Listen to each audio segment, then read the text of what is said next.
Bom dia a todos. É com muita satisfação que eu estou iniciando esse segundo painel, em que nós vamos estar falando sobre o tema de supply chain dentro da CIEP. Então, é muito importante esse tema de supply chain e ficamos muito orgulhosos, como supply chain, de termos sido convidados a participar desse simpósio em excelência em produção, porque supply chain sem produção e produção sem supply chain, a gente não consegue entregar e concluir o que nós temos como entrega das nossas organizações, né? O que nós estamos verificando. Então, é com muito orgulho que eu abro esse painel e que também convido os meus colegas que farão parte desse painel. Aqui nós temos o José Passarelli. Bom dia, José. Bom dia, Maiara Lima. E bom dia, Rafael Barreto. É muito orgulho que estamos aqui todos nós reunidos. Bom dia, colegas. Tudo Bom bem? dia. Tudo bem, tudo bom. Temos um grande desafio hoje, como o desafio faz parte do nosso sangue, né, do nosso DNA, quem está em supply chain. Nós temos o desafio aí de falarmos um pouco sobre a cadeia de suprimentos na atualidade, né, nesse nosso contexto em que as incertezas são muitas, os custos nós temos elevados em todos os nossos cenários, a incerteza de disponibilidade, então não basta ter dinheiro, não basta ter o recurso para fazer uma compra, mas nós temos que ter também aí parcerias e relacionamentos e muita garra para conseguir realizar o nosso trabalho, né, que realmente nos espera para garantir uma produção realmente de excelência. Então, nesse cenário todo que nós nos encontramos, pós-pandemia, e também com essa questão econômica global decorrente também da guerra na Europa, e os cenários que nós temos na própria logística de limitações, né, a gente vem já com os desafios dentro de logística, de vez em quando de greves, de indisponibilidade de pessoas, né, para que façam parte, na parte, por exemplo, de transporte rodoviário, toda a mudança global dentro do cenário que nós temos aí com os armadores, né, e todas as turbulências que cada dia a gente acorda e temos algo novo, né? Então, quer dizer, todo dia nós temos algo para nos desafiar realmente, para que a gente possa garantir a nossa cadeia de suprimentos.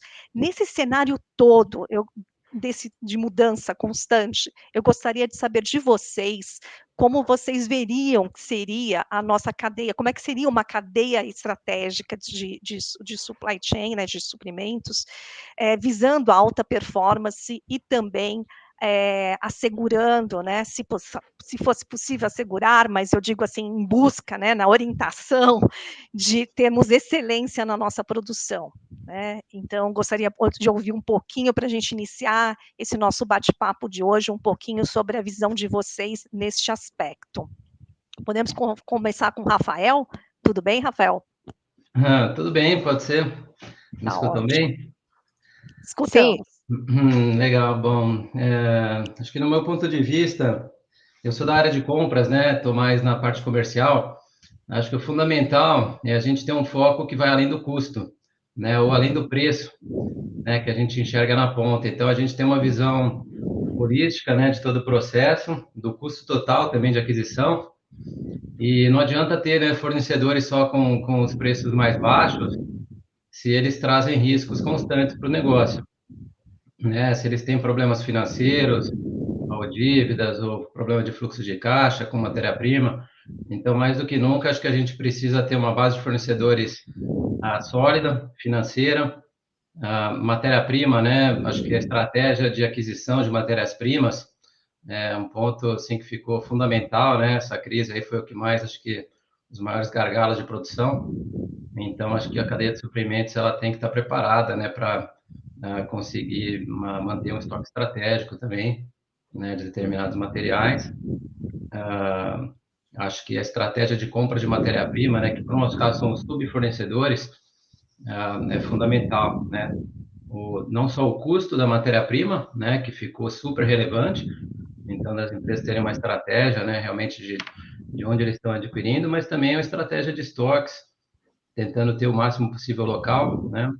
Acho que a cadeia logística, né, ela ficou muito mais longa, né, e mais custosa também. Então acho que ter um grau um pouco mais alto de localização, acho que é importante. Acho que esses seriam os pontos principais, né? Acho também, por um outro lado, contrapondo um pouco a localização, acho que não dá para a gente querer ser especialista em tudo, né? Não dá para a gente querer fazer tudo ou querer que todos os nossos fornecedores aqui no Brasil façam de tudo. Então, acho que é importante identificar, né, quem é bom no quê, né, quem que tem uma vantagem competitiva global em determinados produtos e a gente se aliar nessas parcerias, fortalecer essas parcerias, tentar deixá-los até talvez com volumes globais, o que for possível trazer local. E o que não for talvez viável ter aqui no país, eventualmente ter olhar para fora, mas aí ter uma estratégia aí pensando em estoques e tudo mais que proteja um pouco mais aí a empresa. Muito obrigada, Rafael. Maiara, você poderia comentar e também se apresentar? Desculpa, eu não pedi para vocês se apresentarem, depois o Rafael, por favor, Desculpa. faça a apresentação, passa a Rafael, palavra para Maiara. Rafael, você quer se apresentar? Pode ser. Inclusive, não coloquei aqui no nome, né? Mas eu sou da Bosch, né? Sou responsável por toda a parte de compras do material automotivo, do material direto automotivo, né? Tudo que é corporativo está com a minha equipe, localizada em Campinas, né? A gente tem outras fábricas aí grandes em Curitiba, Sorocaba e Campinas, que é a nossa matriz. Estou na Bosch já há 20 anos. Obrigada, Rafael. Maiara, agora a palavra é sua. Por favor, se apresente, depois se puder comentar a sua visão neste tema. Pode deixar. Bom, primeiro, estou muito feliz em poder fazer parte desse fórum, poder compartilhar um pouquinho da minha experiência. Eu trabalho na Siemens, eu sou head de compras estratégicas de material produtivo, então também somos corporativos. Já vou direto para a minha resposta, Beth. Posso chamar de Beth, né? Porque eu já sou assim, Claro, por eu favor. sou direta. Eu vou ser super simplista na minha resposta, na verdade. Eu acho que uma cadeia de alta performance, ela te entrega o que você precisa. Você precisa de preço, ela te entrega. Você precisa de qualidade, check. Performance de entrega, tá lá.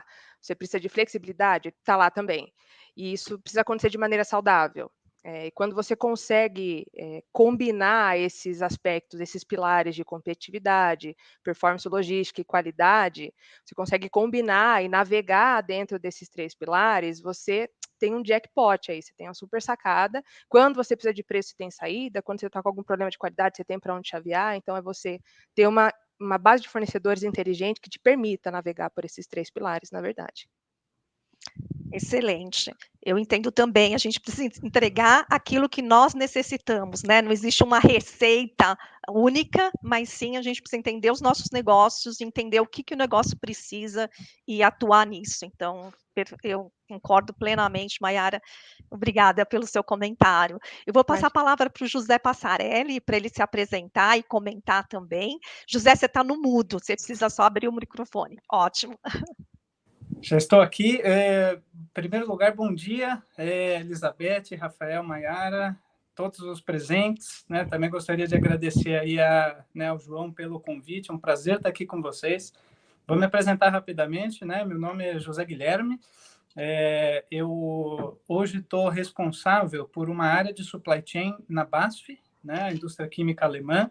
A área que eu hoje sou responsável na BASF é a área de produtos para proteção de cultivos, para agricultura, né?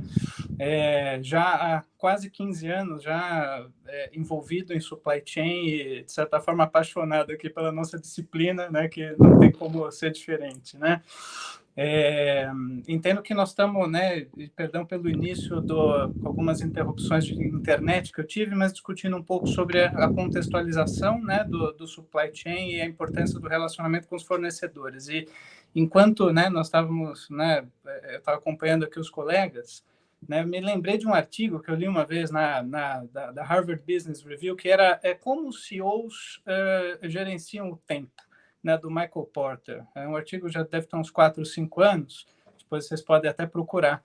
E era incrível como a fração de tempo dedicada aos fornecedores era, né, muito diminuta. Né? Ele falava no artigo em torno de 1%. Né? Eu, sinceramente, choquei, né, quando eu vi, não é possível. Né?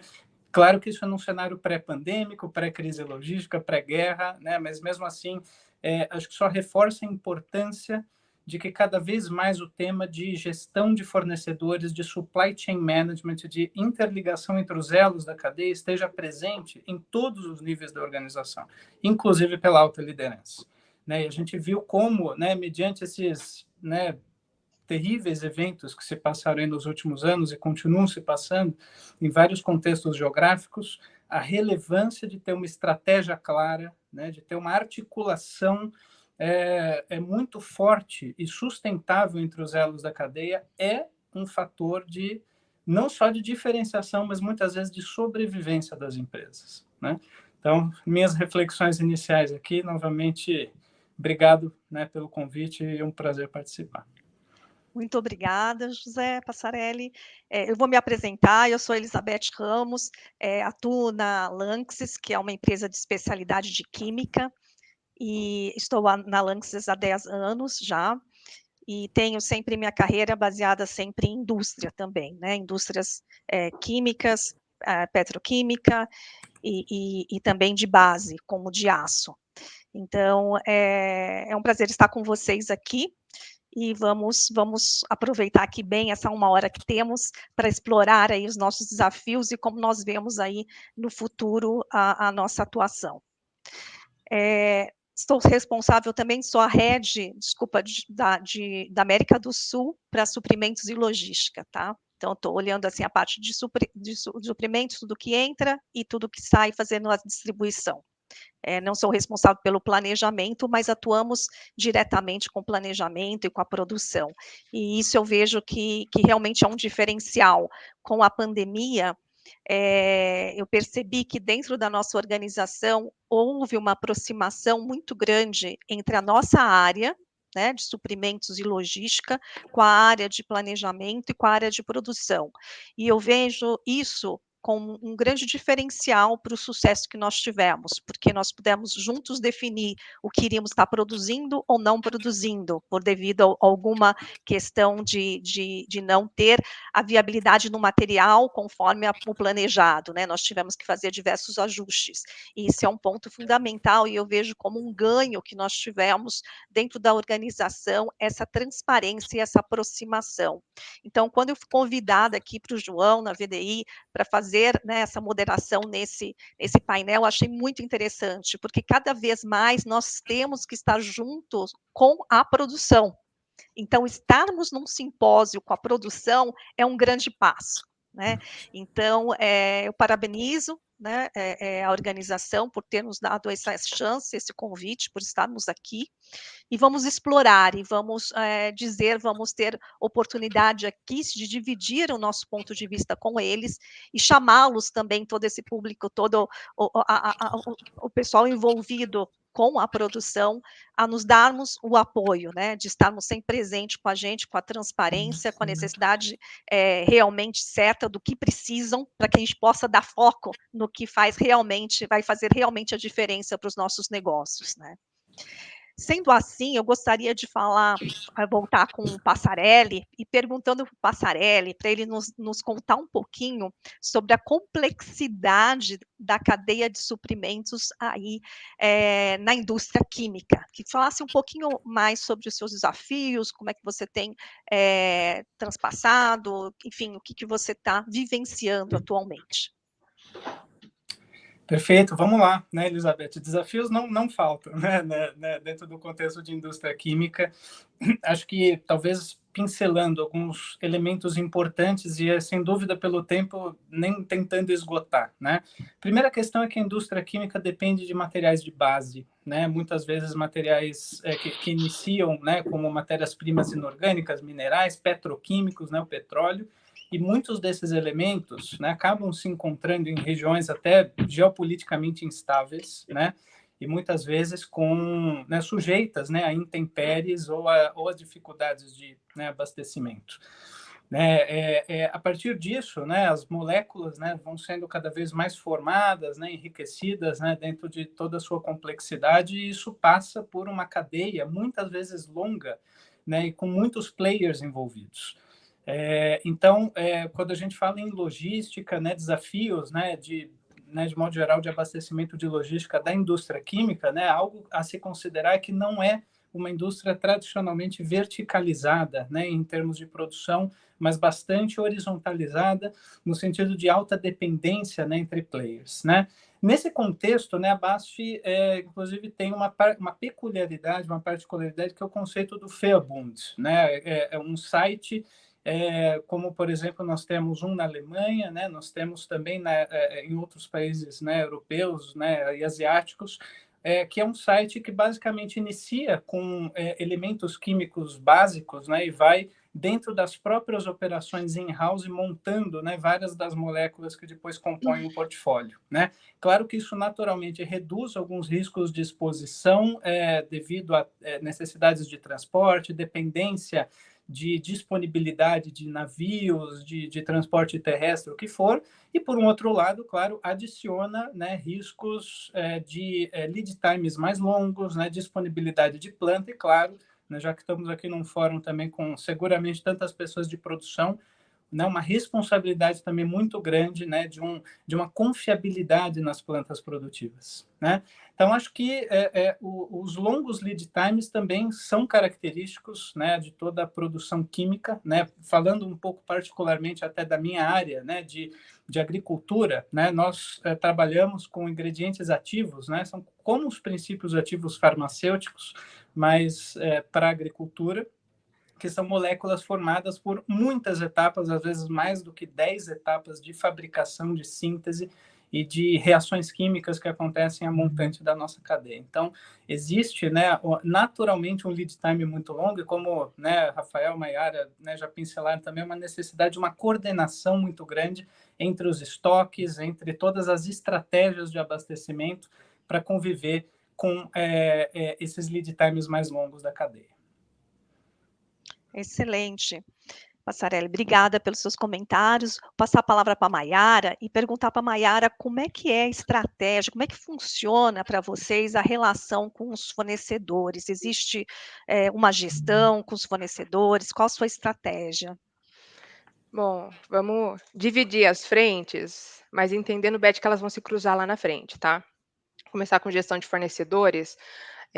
A gente tem um ciclo anual de avaliação de fornecedores, parte dos nossos fornecedores passam por uma avaliação multifuncional, então a gente vai ter o olhar de logística, o olhar de qualidade, o olhar de engenharia, também aspectos de sustentabilidade são avaliados, e aí se um fornecedor acaba não performando bem em um pilar ou mais, ou na média geral, a gente inicia um plano de desenvolvimento e a gente acompanha o fechamento desse plano junto dos fornecedores. Então, além desse ciclo anual, a gente também faz o acompanhamento dos nossos fornecedores críticos, né? Quem são eles? São fornecedores que a gente tem uma dependência muito grande, porque tem uma tecnologia que é muito crucial para os nossos produtos, ou que estão localizados numa região de risco, ou suscetíveis a aspectos logísticos, por exemplo. Então, a gente pinça esses fornecedores e a gente faz acompanhamento mais no dia a dia de indicadores de entrega, de qualidade, indicadores financeiros que também são importantes para nós, né? Então, se for dar alguma coisa errada, a gente está muito próximo desses fornecedores, a gente consegue reagir a tempo. E além da avaliação anual e desse acompanhamento mais rotineiro dos fornecedores críticos, a gente tem também uma agenda de auditorias com os nossos fornecedores, de auditorias periódicas, muito nos moldes da VDA. Então, isso é mais focado em melhoria contínua, a gente entender de fato quais são os desafios e também as oportunidades que existem nos nossos fornecedores e também nos colocar à disposição para suportá-los, né, em algum aspecto que eles precisem de suporte para desenvolver, tá? Maiara, você sentiu alguma mudança na relação com os fornecedores nesse momento, nesse nosso contexto atual? Totalmente, né, totalmente. Na verdade, a gente sente uma movimentação maior do poder de compra indo para o mercado. Então, a gente começou a entrar em concorrências que eu digo por atenção, por demanda, por orçamento, que a gente não sentia tanto antes.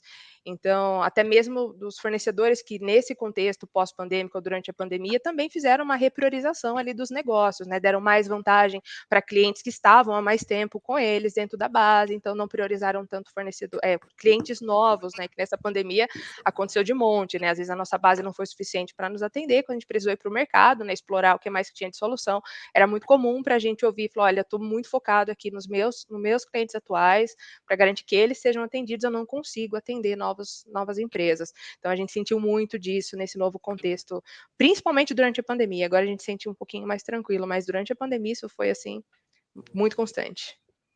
Obrigada, Maiara. Rafael, além da gestão tradicional, né, que a gente está falando aqui de fornecedores, vocês teriam alguma parceria ou algo mudou pós-pandemia e no cenário atual na Bosch? Acho que sim. Acho que a gente sempre teve uma relação de parceria, que com a pandemia ficou, acho que mais forte, né? Acho que ficou muito mais clara a dependência que temos aí, como a Mayara comentou, uns dos outros, né? E nos momentos mais difíceis até da crise. Então, era uma mistura, né? De uma necessidade, às vezes, de um suporte mesmo financeiro, né? De uma discussão mais racional, às vezes até com um lado emocional de conexão, né? De ali você identificava quem de fato você tinha uma conexão, quem eram os parceiros de verdade, quem que te ajudava no momento difícil.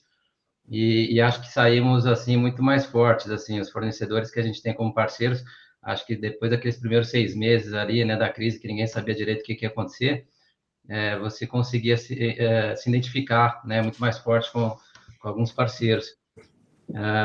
Agora, fora disso, né, o perfil assim de produtos que a gente compra, um pouco diferente talvez da indústria química, né, a gente acaba comprando muito produto, componente, às vezes para a gente montar na nossa linha. Então, a gente compra poucas matérias-primas, né, diretamente, né, para a produção. A gente é pouco verticalizado. A gente compra bastante produto, aonde essa relação de parceria, num desenvolvimento, né, num processo, ela acaba sendo super importante. Então, os times de qualidade, eles estão próximos, né, dos fornecedores. Os EQFs, né, engenheiros de qualidade, eles normalmente estão a campo, levando boas práticas e tal, do que a gente entende, né, que funcione bem, né, na Bosch, e sem forçar, mas recomendando, né, aplicações. E tem vários fornecedores que adotaram aquilo para toda a linha de produtos, né, eles viram naquilo um benefício, e aí fizeram, não para atender só a Bosch, mas aí adequaram a empresa toda, né, no final. Então, a gente tem vários casos, assim, dessa parceria técnica de sucesso. Na parte comercial, a gente procura, né, sempre trabalhar tudo com bastante transparência. Nem sempre é fácil, né, porque na parte comercial, às vezes tem algumas disputas, mas a gente procura sempre tratar tudo com a maior transparência possível e tentando, quando o máximo possível, alavancar negócios, né, principalmente para a região. Mas se por algum motivo alguma coisa não for mais possível, a gente dá os devidos prazos, né, respeitar contrato sempre, acima de tudo. E para finalizar, acho que só mais a gente tem um time de pessoas que trabalham em desenvolvimento de fornecedores. Então, fora do dia a dia, vamos dizer, do engenheiro da qualidade ou do comprador comercial, essas pessoas têm um foco mesmo em trabalhar processos Lean e indústria 4.0, né, que tem sido aí um tema bastante em alta, né, que é onde eles têm sido até mais demandados. E aí esses trabalhos, tanto na 4.0 como em Lean, processo de produção Lean, sem conexão com a área comercial, é realmente para ajudar o fornecedor para que ele melhore. E isso, claro, que vai trazer também um benefício, né, para nós aí também no longo prazo. A gente tem isso bem forte. Rafael, aproveitando o link aí que você falou da indústria 4.0, eu teria uma pergunta e eu deixo a palavra ainda com você, depois eu passo para os demais. O que impulsionou esse momento, né, ao momento que nós estamos vivenciando, de de uma pós-pandemia, das ações que tivemos que fazer, e a indústria 4.0, né? A indústria 4.0 já estava um pouco na nossa agenda, não sei se vocês tiveram que dar uma interrompida, ou vocês aceleraram a agenda de 4.0, como é que ficou isso dentro do contexto, e se você também pudesse nos falar, assim, como está esse desenvolvimento com os seus fornecedores atuais, ou novos, né? Enfim, como está esse desenvolvimento, isso. Olha, confesso que no ano de 2020, o tema deu uma esfriada, né? Acho que a prioridade ali, né, em 2020 era outra, era de sobrevivência, e aí a gente tentava trazer pauta 4.0 para os fornecedores, e falando, você tá louco? Que mundo que você vive? Não tem dinheiro para pagar, né, meus funcionários, eu vou ter dinheiro para investir num projeto de 4.0, né? Então, eu acho que foi um período assim ruim, né, para alavancar esses projetos, mas agora, passado o pior, eu espero, né, eu vejo os empresários, né, muito mais interessados no tema, né, acho que todo mundo tem uma ciência de que, isso é uma necessidade competitiva, é uma necessidade de sobrevivência, que todo mundo precisa colocar na agenda, né, de alguma forma. E a gente tem algumas iniciativas, né, nesse quesito.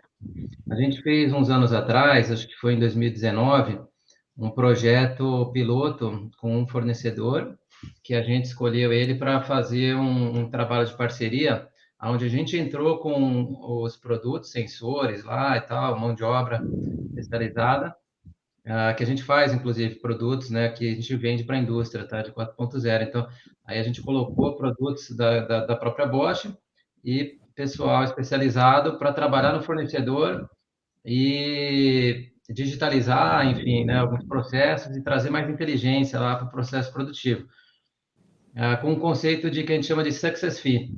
Então, depois de um ano, né, fazendo todo, né, as melhorias, aí vai começar a aferir os ganhos que teve no processo. E aí depois a gente faz um contrato onde metade, né, dos ganhos, 50% mesmo, deve retornar para nós, para a Bosch. É a forma que a gente depois recebe de volta o investimento que a gente fez sem custo, né, no primeiro ano. Então, esse daí foi um case de bastante sucesso. A gente tentou lançar mais ali na sequência, mas aí, como eu falei, pandemia e tal, não era o foco, ninguém. A gente não alavancou com o outro, mas com esse fornecedor, nossa, vai de vento em popa. E aí, esse ano, a gente está retomando forte e estamos com 18 fornecedores fazendo um projeto similar. Então, são 18 fornecedores que a gente vai investir por conta e risco, vamos dizer, apostando que, né, com as melhorias de processo, eles vão retornar depois 50% dos ganhos para nós no segundo ano. Esse é o principal projeto que a gente tem na área. Então, o time até de qualidade, de desenvolvimento de fornecedores, eles estão quase que 100% focados nisso. Excelente, obrigada, Rafael. Vou passar a palavra para a Maiara, e além de perguntar da 4.0, como é que estão essas ações dentro da Siemens, né? Mas também que você nos trouxesse o aspecto das pessoas, né? Como a Siemens tem preparado ou está preparando as pessoas para que esses desafios constantes, né? E com o avanço de novas tecnologias, como vocês estão? Beth, olha, eu vou te falar que todo negócio é feito de pessoas, né? Então a gente precisa desse olhar individualizado, a gente precisa estar muito próximo do time para entender qual é a necessidade de cada um, e principalmente se cada um tem clareza de o que é esperado dessa pessoa. Então, principalmente com essas novas tendências, a gente vê muita mudança, uma velocidade de mudança do mercado está muito rápida, então a gente precisa reagir na hora certa para conseguir ainda sermos profissionais interessantes lá na frente, né? A gente vive dizendo que compras é uma área que precisa agregar valor, daquele comprador que só aperta botão, que pensa no curto prazo, ele também tem data de validade, porque as tecnologias estão vindo aí para nos substituir. Então, é preciso ter esse olhar vivo proativo, não esperar. A gente vive um tema que a gente vive questionando, são os treinamentos. Você precisa colocar como prioridade na tua agenda, se antenar com relação a ferramentas digitais, processamento de dados, trabalho de dados, né? Dados são o novo ouro, né? O novo petróleo. Então, a gente precisa saber lidar com essas tendências de futuro, né? Então, falando um pouquinho sobre construção de equipe, particularmente algo que eu falo com bastante paixão, assim, passa pelo um dos meus propósitos de vida. Eu acho que é muito importante também você trabalhar, você dar espaço para o seu time. Então, o seu time precisa sentir que tem confiança para ser o potencial máximo de cada um. Então, está livre para falar o que pensa, mesmo que erre, sabe? Então, falar o que pensa, trazer ideias, contribuir. A gente precisa ter espaço para se divertir. E aí, particularmente, meu time é muito bom nisso, porque eu dou risada o dia inteiro. Não dá nem para falar que eu fico estressado no trabalho, porque eu dou um monte de risada. Meu time, se estiver aí na live, vai confirmar. A gente se diverte o dia inteiro para tentar despressurizar um pouco, porque os problemas são gigantescos, os desafios também. É preciso ter um ambiente que o time se sinta livre para poder contribuir. E aí um contribui com o outro. Então, a dificuldade do outro é o meu ponto forte, então essa troca acontece de maneira mais intuitiva. Então, trabalhar também a diversidade dentro do time é importante. Então, você tem pessoas que naturalmente têm facilidade e domínio com temas digitais. Você tem pessoas que naturalmente têm facilidade e domínio com gestão de conflito. E pessoas que comunicam muito bem, pessoas que sabem se informar, pessoas que são um pouco mais ponderadas. Então, essa troca acontece de maneira mais natural se você tem uma equipe que tem vínculo. Então, é muito importante, como eu disse anteriormente, ter esse olhar individual para você entender como esses indivíduos vão compor a dinâmica do time que você precisa, a entrega que você precisa desse time. Então, mais ou menos isso. Obrigada, Maiara. Passando a palavra agora para Passarelli. Passarelli, a gente já falou de pessoas, falamos já de alguns movimentos, né, da Bosch com alguns fornecedores, desenvolvendo aí a 4.0, né, algumas iniciativas aí com ganhos depois no Success Fee, enfim, compartilhando. E como que a BASF ela faz a métrica, né? Porque nossa área também a gente precisa medir, né? A gente precisa fazer as métricas aí de como a gente está entregando, né? Então, você poderia falar um pouquinho sobre as métricas e as mensurações de resultados no supply chain? Como é que isso tem sido compartilhado? Como você tem demonstrado isso na organização? Claro. Bom, acho que a primeira questão é, né, a gente só gerencia aquilo que a gente pode medir, né? E medir errado, né, muitas vezes leva a ações erradas, né? Quantas vezes no passado, né, eu mesmo me deparei com discussões sobre, né, melhorar indicadores, né, mas que sob uma ótica do negócio, por outro lado, como, por exemplo, inventário, né, estoque, né? Não, vamos reduzir estoque, né, vamos otimizar estoque, mas quais são as consequências dessa redução de estoque? Muitas vezes perda de flexibilidade, muitas vezes uma redução de uma oportunidade de venda, né? Então, vamos aumentar a venda. Não, mas aí como é que eu vou aumentar a venda se eu não tenho como servir? Então, vários indicadores são complementares, né? E aqui dentro da BASF, né, nós trabalhamos cada vez mais com uma visão de conjunto sobre todos os indicadores, desde o top line, né, de um P&L, passando por vendas e descendo até a última das linhas, né, de resultado e todos os efeitos que a gestão da cadeia de suprimentos tem sobre esses indicadores, né? Desde custo de capital, né, como, por exemplo, passa pela questão dos níveis de estoque, né, passando por efeitos financeiros, como aumentos de custo, né? Todos nós estamos observando aí como efeito direto, né, da pandemia e da guerra, um aumento considerável de custos de materiais que obviamente afeta, né, o resultado consideravelmente, e ao mesmo tempo a interconexão entre esses indicadores. Agora, essa é só a primeira parte da história, né, a parte financeira, né? Muitas vezes a gente não consegue traduzir só nessa visão financeira um nível de serviço que eu presto para os meus clientes, né? Quais são as consequências de ações, né, sobre esses indicadores em relação a uma métrica, né, que eu posso adotar de responsividade a uma mudança de demanda, aderência, né, a um forecast, né, uma previsão de demanda, nível de serviço ou mesmo até satisfação dos clientes, né? Então, cada vez mais nós estamos buscando amarrar todos esses indicadores dentro de uma gestão unificada, né? Alguns chamam de torre de controle, né? Tem a versão Control Tower também em inglês. Eu não me apego muito a nomes, mas talvez mais ao conceito, né? Da gente olhar cada vez mais tudo junto, né? E saber que indicador é como aquele mobile, né? Que são aquelas peças equilibradas. Se você desequilibra um lado, você consequentemente mexe em muitos outros.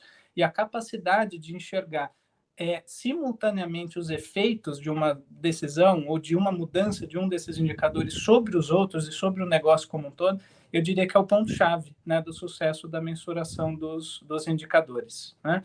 Aí tem muitas tecnologias, né, que eventualmente ajudam, né? A gente sabe que existem softwares, né, cada vez mais robustos para fazer acompanhamento e gestão, mas talvez a ferramenta seja uma segunda ou uma terceira discussão. O primeiro ponto é realmente fazer com que a leitura e a interpretação dos indicadores e o fluxo da tomada de decisão convirja de uma forma harmônica. E aí um ponto que nós fazemos muito aqui em Supply Chain, né, é o nosso ciclo de S&OP, né, de Sales and Operations Planning. Esse ciclo ele roda quase como um dogma, né, dentro da companhia. Ele, eu diria hoje assim, é muito valorizado, né, por todo o negócio, né, desde a alta liderança, passando por todas as áreas envolvidas, né, e existe uma cobrança muito grande, né, sobre a assiduidade do processo, sobre a qualidade do processo e sobre, inclusive, ações práticas tomadas, né, em relação a esses indicadores. E talvez assim, né, não nos atemos também com indicadores de mercado, né, ou comuns, né, nós eventualmente até criamos os nossos próprios indicadores para auxiliar a nossa gestão. Talvez eu dou um exemplo aqui também, né? Nós temos aqui na nossa área agrícola, né? Muita mudança de demanda, né? A volatilidade faz parte, né, do nosso processo. Afinal, a nossa indústria, né? A nossa indústria dos nossos clientes, né? Digamos, é uma indústria a céu aberto, né? Ela depende de chuva, ela depende de infestações de pragas. Então, é muito comum com que mudanças súbitas de demanda, né, mudem também, consequentemente, a nossa leitura, as nossas ações da supply chain. Então, nós criamos, por exemplo, um indicador que aponta, né, se além do nível de estoque, se esse produto vai ou não ser consumido em algum momento, né? Se esse produto não vai ser consumido em nenhum momento, se ele vai ficar no estoque por um período muito longo, eu eventualmente já tomo uma ação, né, sobre esse produto, seja ela uma venda por um preço, né, diferenciado, ou mesmo até num caso mais limite, até uma incineração, uma destruição desse material mais cedo, para não pagar custo de capital, né, e consequentemente ter no final um balanço financeiro mais favorável.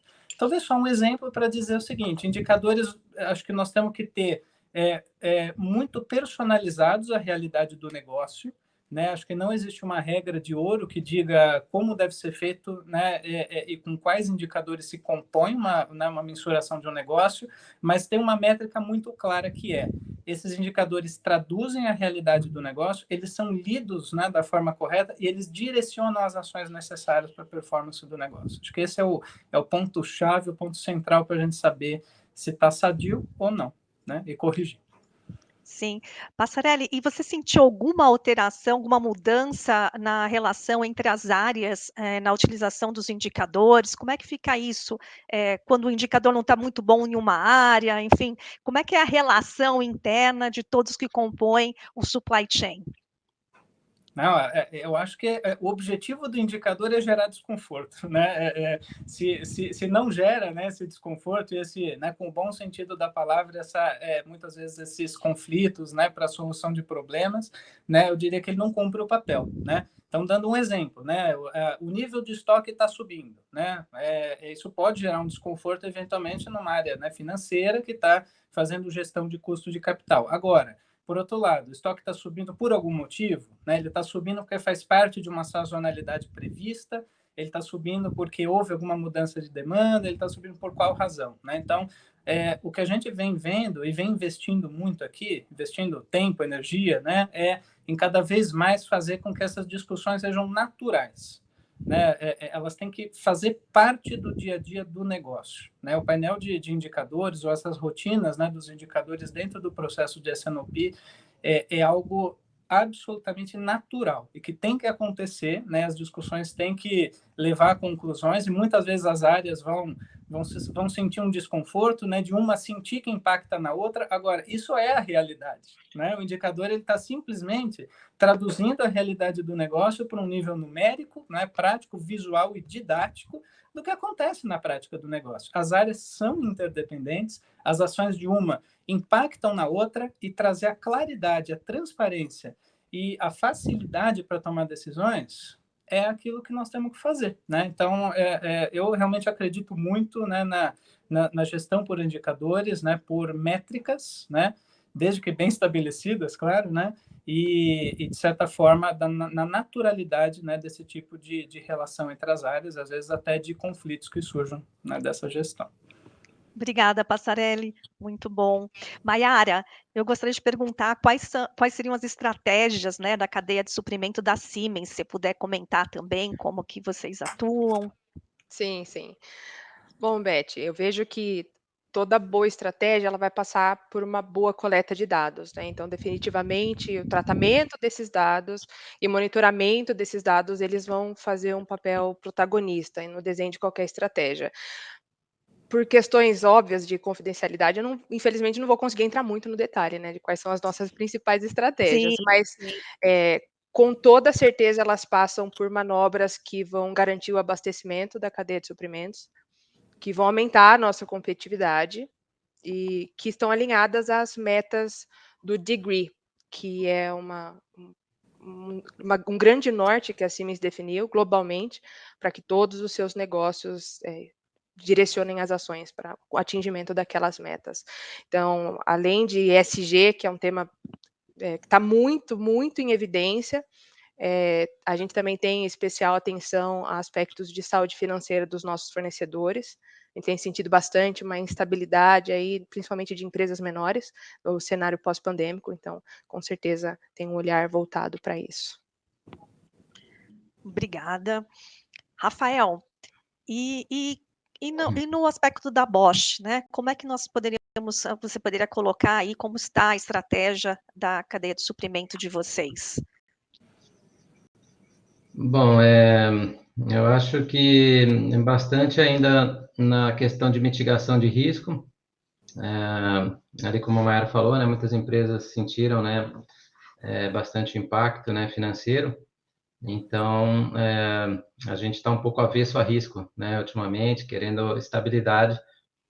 Então, esse é um ponto aí importante, né, que a gente tem trabalhado. Agora, claro, competitividade, né, segue sendo um grande tema, né? Nós temos concorrentes não só no mercado, mas concorrentes internos, né, dentro do grupo, né, que são a Bosch do México, a Bosch de determinado outro país da região, né, na China e enfim, diversos países, né? E aí, como nós somos aqui, acho que todos multinacionais, né? A gente tem dois campos aí de competição, né? Que é aquele externo e aquele próprio interno, né? E a gente aqui, né, defendendo, né, nossa região, a gente procura sempre também garantir, né, essa competitividade para ganhar mais negócio, para crescer aqui na região, né? Então, a nossa estratégia ela vai bastante nesse sentido aí, né, de tentar aumentar o grau de localização, mas sempre desafiando todos aí na questão de competição. Ótimo. Gostaria de fazer uma pergunta a todos aí com relação às iniciativas de ESG nas companhias, né? Então, acho que o Rafael poderia iniciar comentando um pouco. Eu sei que nós estamos num ambiente que nós estamos tentando ter alguma segurança num momento totalmente incerto, né? De incertezas maiores, trazer um pouco de segurança para o nosso negócio. Mas, ao mesmo tempo, nós estamos sendo desafiados aí a implementar o 4.0 e implementar a ESG, que muitas vezes as duas podem ser combinadas, né? Até na mesma iniciativa você obtém os dois. Então, mas gostaria de saber, assim, em fato, realmente, vocês estão conseguindo já atuar em ESG? Como é que está o escopo 3 no ambiente de vocês, sendo discutidos? Eu acho que entendo como todas nós somos empresas alemãs, a gente sabe que está bem nas nossas diretrizes aí para 2040, 2050, enfim, ser zero emissões, né? Então, como que vocês estão conseguindo, se já estão conseguindo implementar isso, algo, em que estágio estão, se todos pudessem comentar, né? Tá bom, Beth. O tema ESG segue crescendo muito, né, numa velocidade impressionante. A importância, a relevância, o quanto que a gente vê isso sendo discutida, né, em todos os fóruns, né, até na Automotive Business, né, que eu estava lá na semana passada. Era impressionante a quantidade de temas ligados ao ESG, tinha um palco exclusivo ESG, e nos outros, mesmo que não eram ESG, sempre tocavam em algo sobre ESG, né? Então, assim, é um tema, eu trabalho com prazer no tema, mas é um tema que, mesmo quem não tenha prazer em trabalhar, vai ser forçado a trabalhar no tema, né? É uma exigência da sociedade, enfim, uma necessidade, né? Como que a gente trabalha, né, internamente? Uma coisa que a gente tem há muitos anos é o que a gente chama de Corporate Social Responsibility. Isso é uma avaliação, inclusive, obrigatória, que tem que fazer de todos os fornecedores, né? Mas ela sempre foi muito mais num escopo de obrigações legais, né, de uma verificação, né, que a empresa, né, que a gente vai trabalhar, né, o nosso fornecedor, ele respeite os direitos humanos, que ele respeite as legislações, né, ambientais, que ele não, né, não jogue, né, o esgoto num local proibido, que ele faça tratamento adequado, condições de trabalho adequadas. Então, esse era o escopo, né, uma avaliação que ainda tem. Agora, isso hoje já não é mais suficiente, então a gente está procurando trabalhar no escopo 3, como você falou. A Bosch ela já é carbono neutro, né, desde 2020. E aí, então agora, né, ou desde 2021, né, do ano passado, começou o foco no escopo 3, então olhando clientes, fornecedores. Agora, acho que é o maior desafio, porque pulveriza muito mais, né? As ações não estão só na nossa mão, e a gente tem iniciativas num âmbito global, onde o principal foco nesse momento está sendo voltado ao CO2, a emissão de CO2, e a adesão ao CDP, que é o Carbon Disclosure Project, né? Então, esse é o principal foco desse ano, garantir aí que os maiores fornecedores nossos entrem no CDP, né, de forma que os dados sejam compartilhados, né? Basicamente, a gente começar a trazer transparência para a informação, para, na sequência, trabalhar em metas, né, de cada um. E uma coisa é fato, vai ser critério de sourcing, muito em breve. Ainda não é hoje, mas vai ser muito em breve critério de decisão, né, no sourcing, né, que a gente chama, que é decisão ali pelo fornecedor. O fornecedor que é ou não é membro, né, participante do CDP, e como que ele tem trabalhado as reduções, né? Então, acho que isso na parte ambiental. Eu não comentei muito da diversidade, mas também a gente tem algumas iniciativas, a gente está, né, fomentando o DEI, né? Diversidade, equidade, inclusão. A gente procura, sempre que possível, trazer isso, estimular isso, né, para a nossa base de fornecedores, para que as nossas empresas que possam refletir um pouco do que é a sociedade, né? Do que a gente vê, né, nas ruas, etc. Infelizmente, não é ainda o que a gente vê dentro das empresas. Então, a gente faz bastante coisa, já acho que internamente, e aí nós aí da área de compras temos essa responsabilidade aí também de levar essa mensagem aí para o mercado, sem uma métrica, sem um número, né, a princípio, um pouco diferente do CDP e tal, mas muito mais no sentido mesmo de mensagem, visão e valores, né? Esses são os temas, acho, principais aí que a gente trabalha nessa linha do SG. Muito obrigada, Rafael. Sim, é super importante, é importante dizermos ao mercado, né, para todos os nossos fornecedores, a importância deles estarem se adequando, deles estarem entrando no CDP, enfim, para que vai ser um critério de seleção, com certeza, nosso, né, de toda uma boa parte da indústria que já está trabalhando aí no terceiro escopo. Maiara, você poderia fazer as suas considerações com relação ao ESG? Posso sim. É um tema que eu também gosto muito, porque ele passa por um propósito também, vai ter impacto direto na sociedade. Então, gosto muito de falar de ESG. Se um time de supply chain ainda não está envolvido direto ou indiretamente em alguma iniciativa, o tema de ESG, é melhor começar a pedalar, porque uma empresa ela só vai ser plena nas suas ações e na sua postura como ESG se a base de fornecedores for condizente, se ela acompanhar. Então, é muito importante essa nossa responsabilidade quando uma empresa se posiciona, né, nas suas ações de ESG. E não existe, Beth, um caminho diferente desse. E essa base de indústria ela pode antecipar essas demandas que estão vindo, e estar à frente dessa necessidade, ou ela pode ser reativa. Então, ela só vai ter duas escolhas, né? Ou ela antecipa ou ela vai ser reativa. E que muito em breve, como a gente já comentou aqui, vai passar a ser mandatório em qualquer nova homologação. Já são requisitos que nós, na Siemens, observamos. E muito em breve vai ser medida de corte. Ou você está dentro ou você está fora. Infelizmente ou felizmente, né? E eu vejo que parte do agente de mudança está na moderação do comprador, na gestão do fornecedor, nos critérios de homologação e nessa parceria com o time de desenvolvimento, né? Eu comentei sobre gestão de fornecedores há pouco.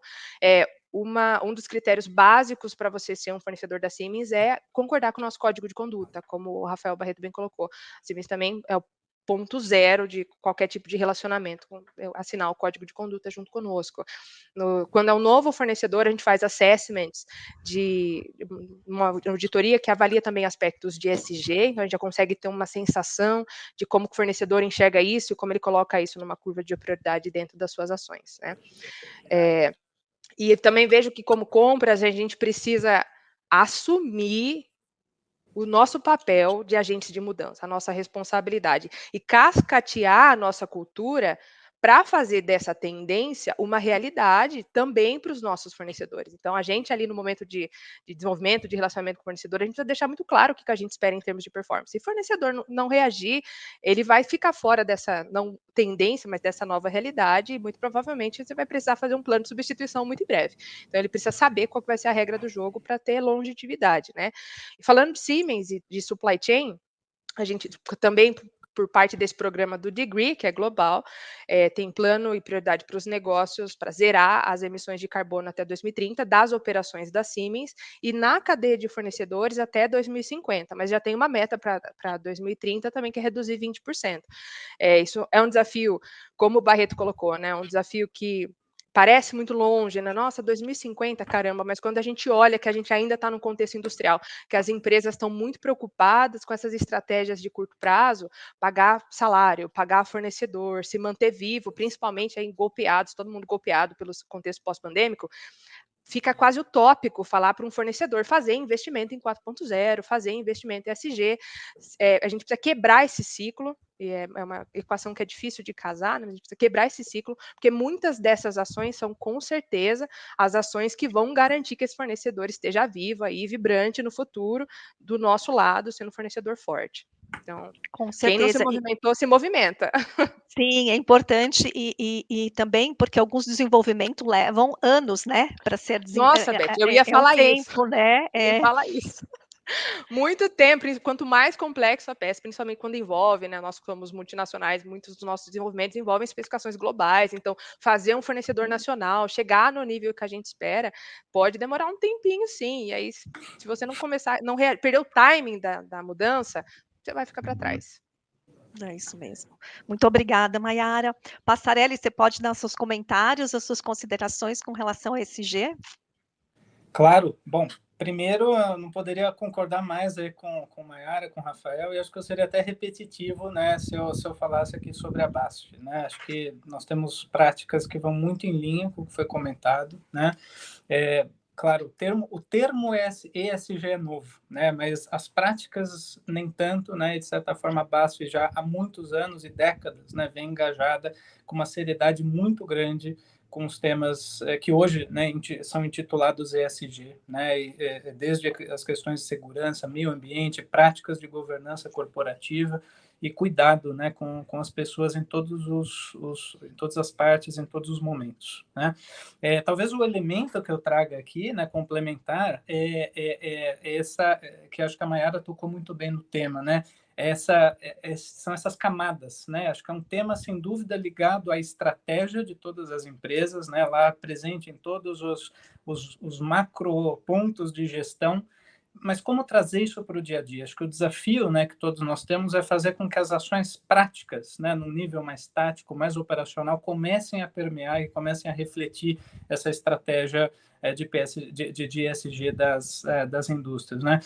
Algo que a gente vem tentando buscar, né, por exemplo, em logística, né, para, né, não repetir, obviamente, o conteúdo de gestão de fornecedores, mas nós vemos cada vez mais as nossas decisões, né, táticas em logística direcionadas menos por custos, né, e por excelência de operação, mas também por práticas ambientais, né, também por qual é o nível de emissão de CO2, né, dessas operações, tentar trazer isso para um nível de tomada de decisão, né, que obviamente complementar a todos os aspectos de gestão de fornecedores com práticas, né, visa olhar a cadeia, né, end-to-end, né, de ponta a ponta, né, desde o fornecedor do meu fornecedor até o meu cliente. Isso passa também por portfólio, né, e aí a coerência das tomadas de decisão, se eu tenho, por exemplo, um produto no meu portfólio hoje que não cumpre 100%, né, da forma como eu desenho a minha estratégia de ESG, esse produto não deve mais pertencer ao portfólio. A BASF vem fazendo movimentos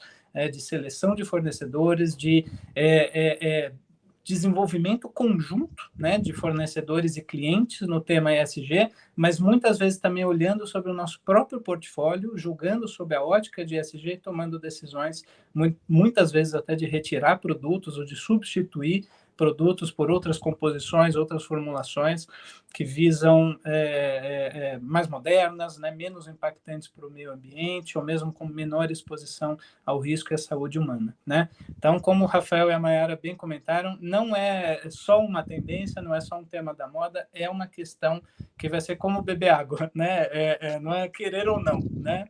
É fazer ou não sobreviver. É isso aí. Muito obrigada pelas suas considerações, Passarelli. Eu gostaria de fazer só uma provocação para que você deixasse um recado aqui para o nosso público de excelência em produção. Se você é uma pessoa de supply chain, o que você poderia dizer para eles, né? No sentido do que você entenda que deveria dar um recado ou agradecimento, né? Porque nós estamos cada vez mais trabalhando juntos e eu gostaria de vocês pudessem dar uma mensagem para esse público, como fechamento. Perfeito. Se eu puder iniciar, é muito mais de agradecimento, né? Porque se a gente pensar desde o conceito da pandemia, né? Tantas pessoas aí que foram para casa, né? Tiveram condições de trabalhar, né? Dos seus escritórios remotos, né? Numa condição mais confortável, né? Mais protegida, e a produção não para, né? A produção, né? Com, claro, todos os cuidados, e a BASF sempre primou muito por esses cuidados, foi lá, né, enfrentou a realidade da pandemia e não parou, né, em momento nenhum. E produção é supply chain, tá dentro, é um elo da cadeia, né, eu cada vez menos, né, distingo, né, isso é produção, isso é procurement, né, isso é supply, isso é logística, é tudo supply, operações, é um grande elo, que se um dos elos não estiver funcionando bem, no final é o cliente lá na ponta que sente. Então, é o agradecimento realmente e o reconhecimento da produção como um elo fundamental do supply chain. Obrigada, Passarelli. Vou passar a palavra para a Mayara para dar a sua consideração final aí para esse público nosso de excelência em produção. Obrigada, Beth. Na linha do Passarelli aqui, eu acho que é um momento da gente enaltecer, né, as operações que se mantiveram firmes e fortes aí durante o período de pandemia, né? Então, uma das prioridades da Siemens foi fazer com que as pessoas a Siemens estava entre os trabalhos essenciais, né? Então as nossas operações continuaram a toda velocidade, e uma das nossas prioridades foi garantir que as pessoas não só estivessem seguras nos nossos sites, mas também se sentissem seguras. Então a gente teve um suporte gigantesco da Siemens, então conseguimos passar por esse período sem grandes impactos, foi lógico, bastante tumultuado para todo mundo, principalmente em aspectos emocionais, então fica aqui o agradecimento, a persistência dessas cadeias produtivas, né, que se mantiveram ativas, né, tanto da Siemens quanto dos nossos fornecedores, né, só foi como foi, só funcionou porque um contou muito com o outro.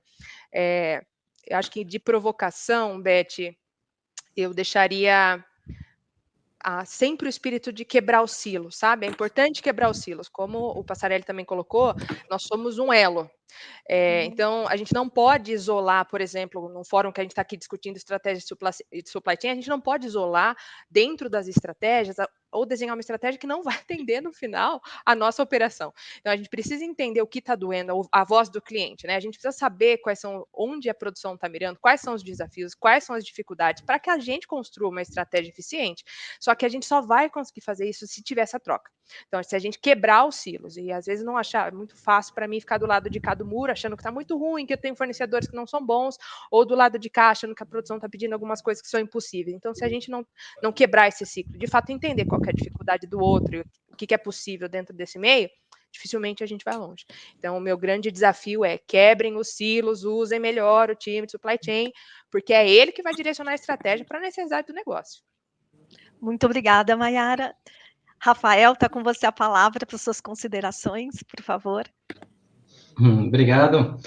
Bom, me marcou muito na pandemia a parte da produção que realmente não parou, né?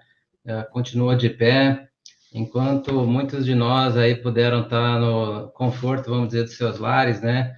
Graças à tecnologia, toda a gente pôde trabalhar de casa, mas a parte produtiva tinha, né, parou ali, ok, por algumas semanas, né, no início da crise, mas logo foram os primeiros que estavam no front. Então, eu tenho muito respeito por todos que trabalham, né, diretamente ali conectados com a produção, tanto na nossa empresa quanto dos nossos fornecedores. Acho que a conexão que a gente formou, né, com a área produtiva e com a ponta de vendas também, ela ficou mais forte, né? Então, acho que as empresas passaram a enxergar um pouco mais de ponta a ponta, né? E tentando formar parcerias, né? Realmente de ponta a ponta, e cada um entendendo um pouco mais a dor e a necessidade do outro, né? Isso para mim é algo que marcou bastante. Em termos aí de desafio, né? Alguma provocação, o que eu acho é que a gente tem um momento muito favorável para o nosso país, né? Para o Brasil.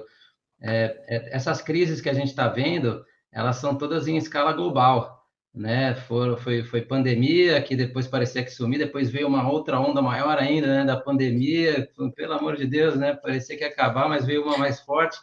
Aí, quando acalmou, veio uma guerra, né, no meio da Europa, coisa que ninguém nunca imaginava.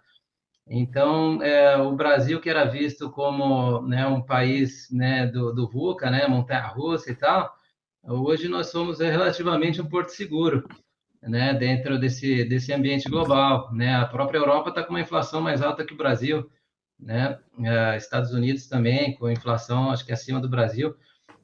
Então, eu acho que a gente deveria procurar reforçar a indústria nacional, né? Tentar nos desafiar aqui a tomar um papel mais ativo, né? Ter uma voz mais ativa no âmbito global, né? Tentar ter uma participação maior, seja nós aqui, né, pelas nossas empresas alemãs multinacionais, como também para todos os outros, né, membros aí da indústria, a gente tentar ter um papel mais ativo, tentar participar mais de projetos globais de exportação, né, colocar o Brasil aí na ponta aí, que seja o primeiro país lembrado aí quando essas empresas grandes estejam pensando em investimentos, né, que pensem no Brasil e que a gente pense grande, né, que acho que a gente pode ser grande, ser maior do que a gente é hoje. Muito obrigada, Rafael. Eu também penso assim, que nós temos uma oportunidade muito grande, né? Diz que em toda crise surgem também as oportunidades, né? E a gente deveria realmente, como país, nós temos grandes oportunidades, principalmente nessa agenda ESG também, né? De sermos exportadores de energia limpa. Então, acho que nós temos um caminho aí a trilhar muito bonito, se soubermos aproveitar, né?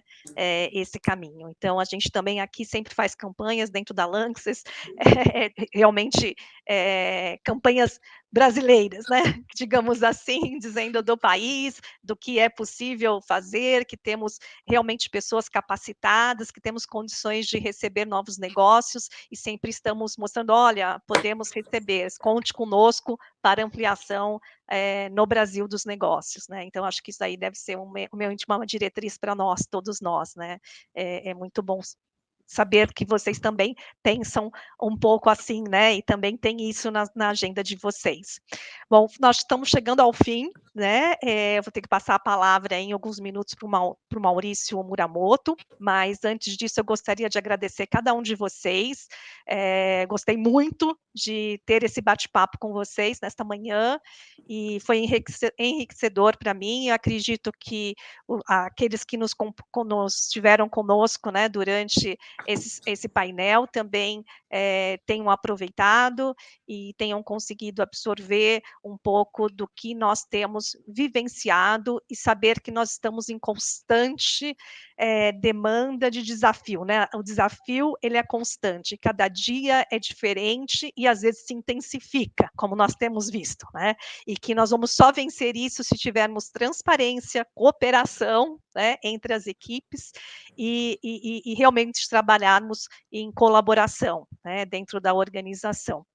E também com os colegas, né, de atividades, a gente também pode trocar, tem nossos momentos aí de troca nesses encontros, enfim, e fora deles em outros fóruns. Estou aberta também a compartilhar com vocês algumas das iniciativas que nós temos aqui também na Lanxess. Então, deixo muito obrigada a todos. Um café vai ser muito bom. Precisamos combinar. Tô dentro. Tá ótimo. Então, agradeço Legal, a muito todos obrigado. vocês. Parabéns, Beth, pela excelente condução aí. Obrigado aos colegas aí. Ótima conversa, aprendi coisas novas também. Muito legal estar aqui com vocês. Obrigada, Rafael. Então, eu vou chamar agora o Maurício Muramoto, tá bom? Para compor aqui com a gente, para ele poder fazer o encerramento aqui em nome da VDI. Obrigado, Beth. Bom dia a todos. Tudo bem, pessoal? Bom, como encerramento, gostaria primeiro de também agradecer aos patrocinadores e também, naturalmente, aos palestrantes que dedicaram essa parte da manhã para compartilhar suas experiências, seus conhecimentos, para que a comunidade, então, pudesse entender um pouco mais tudo que nós enfrentamos aí no passado. Não muito distante, né? Porque nós estamos ainda enfrentando a questão da guerra e a gente viu, então, como foi toda essa questão. E acho que valeria a pena falar duas palavras que me marcaram. Eu diria que tem uma colaboração e tem uma agilidade no nosso mundo, principalmente no mundo turbulento como é que nós estamos vivendo ou que vivemos recentemente. Então, tudo que se falou hoje está ligado a compartilhamento, ou seja, a produção junto com a logística, com vendas, todo mundo compartilhando de um senso comum, e também a questão da agilidade, como as empresas tiveram que reagir muito rapidamente. Então, é nesse sentido que eu gostaria de, basicamente, estar fazendo o encerramento. E uma pequena mensagem, pessoal, vocês estão vendo no quadrinho à direita um QR Code, né? A VDI do Brasil, ela, na verdade, é uma entidade sem fins lucrativos, toda a diretoria trabalha pro bono, ou seja, sempre no contexto de melhorar a engenharia no Brasil. Então, a participação de vocês como palestrantes ou a participação de vocês como associados do Sindipeças nos traria, então, a oportunidade de fazer mais crescimento da VDI, de oferecer mais possibilidades de não só de painéis, mas também no Dia da Engenharia que se aproxima e assim por diante. Então, para aqueles que tiverem a possibilidade, é uma contribuição módica anual, batam um QR Code e verão, então, a possibilidade de fazer uma associação aqui conosco e nos ajudar, então, a fortalecer a engenharia e, como foi falado também, fortalecer o país, porque hoje o país está se mostrando muito mais estável, né, com muito mais possibilidades. Se a gente pensar em energia, um país que tem realmente uma condição muito boa. Então, seria nesse sentido. E, por final, agradecer a todos vocês que estão nos assistindo, né? Eu acho que esse é o asset que nós temos. E a possibilidade de compartilhar, então, ideias, ações que as empresas realizaram para que vocês possam também refletir de tal forma que isso possa servir como um aprendizado. Então, uma boa tarde a todos, muito obrigado pela sua participação e até uma próxima oportunidade. Muito obrigado, pessoal.